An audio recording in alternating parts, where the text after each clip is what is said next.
अस्सलामुअलैकुम वरहमतुल्लाहि ताला वबरकातुहू।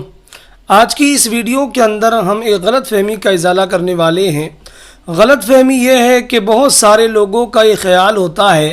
कि अगर किसी की बीवी वो घर से निकल गई, घर से बाहर चली गई, मसलन 300 कदम या 500 कदम वो घर से निकल कर बाहर चली गई और उसका शोहर कहीं बाहर है, तो लोग ये ख्याल करते हैं कि औरत के घर से निकलने की वजह से औरत का निकाह बाकी नहीं रहता, निकाह टूट जाता है। तो आइए आज की इस वीडियो में हम जानते हैं कि इस मसले को लेकर जो हुक्म शरअ है, जो हकीकत है, वो क्या है।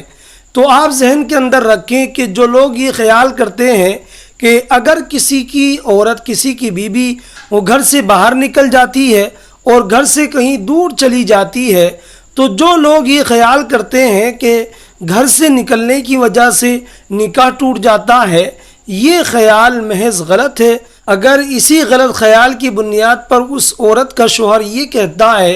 कि औरत मेरे निकाह से निकल गई है, अब निकाह में बाकी नहीं रही है, तो ये महज गलत है। लिहाजा वो औरत उसके निकाह में बाकी है, औरत निकाह से नहीं निकलेगी। लेकिन अगर हाँ, यहाँ पर अगर शोहर नियत कर लेता है तलाक की, यानी वो ये कह रहा है कि औरत घर से निकलने की वजह से वो ये ख्याल करता है, वो ये कहता है कि वो मेरे निकाह से बाहर हो गई, निकाह से निकल गई, और वो इससे तलाक की नियत रखता है, तो ऐसी सूरत में तलाक वाक़ई हो जाएगी और अब वो औरत उसके निकाह से निकल जाएगी। ऐसी सूरत में अगर वो औरत गैर मदखूल बिहा है, यानी जिससे कि शोहर ने जिमा नहीं किया है, तो ऐसी सूरत में इन अल्फाज की वजह से वो औरत उसके निकाह से जुदा हो जाएगी, उसके निकाह से बाहर हो जाएगी। अलहासिल ये है कि अगर शोहर महज गलत फहमी की बुनियाद पर यह कहता है कि औरत घर से निकलने की वजह से